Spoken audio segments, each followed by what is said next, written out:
approximately. So we need to prepare ourselves as much as possible for Ramadan.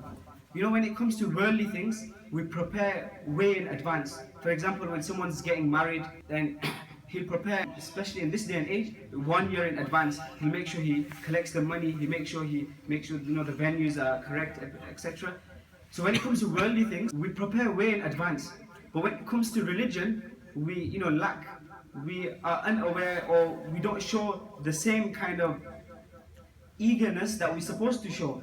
And like we mentioned earlier, that we've come to this world to worship Allah the Almighty. So if we are truly fulfilling our purpose of creation, then we are supposed to be preparing for those acts that have been ordained upon us. Where Allah the Almighty, He mentions, Ya ayyuhalladhina amanu kutiba alaykumus siyam, O believers, fasting has been ordained upon you. Why?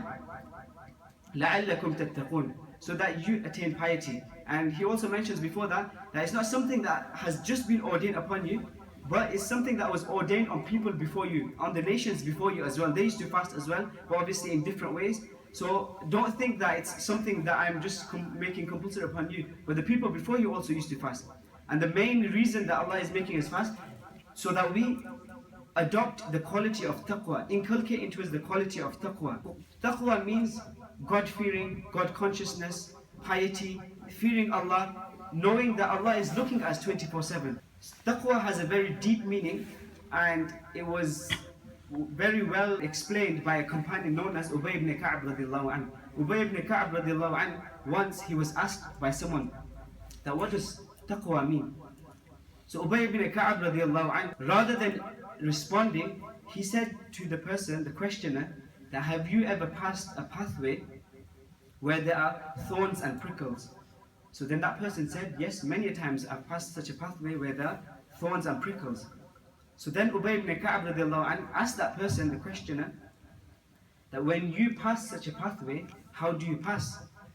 So then that person, he responded by saying that when I pass a pathway which is full of thorns and prickles, I pass in such a way that I make sure that my clothes do not get stuck in the prickles, in the thorns. I make sure I do not get injured, my skin does not get injured, I do not get marks, etc. So I pass in such a good, cautious way where I make sure I do not get injured, harm, my clothes do not get stuck in the nettles, etc. So then Ubay ibn Ka'b radiallahu anhu, he said, that is exactly what taqwa is.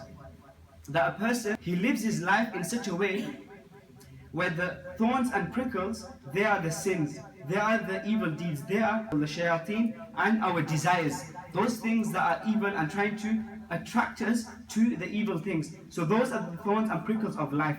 We need to avoid those things and live life in such a way where we stay on the straight path, the path of Islam, the path of the teachings of the Prophet ﷺ, acting upon the orders of Allah and the Prophet ﷺ, staying away from the prohibitions of Allah and the Prophet ﷺ. So staying on the straight path, staying away from all these evils and vices, that is what taqwa is, where we always stay on the straight path.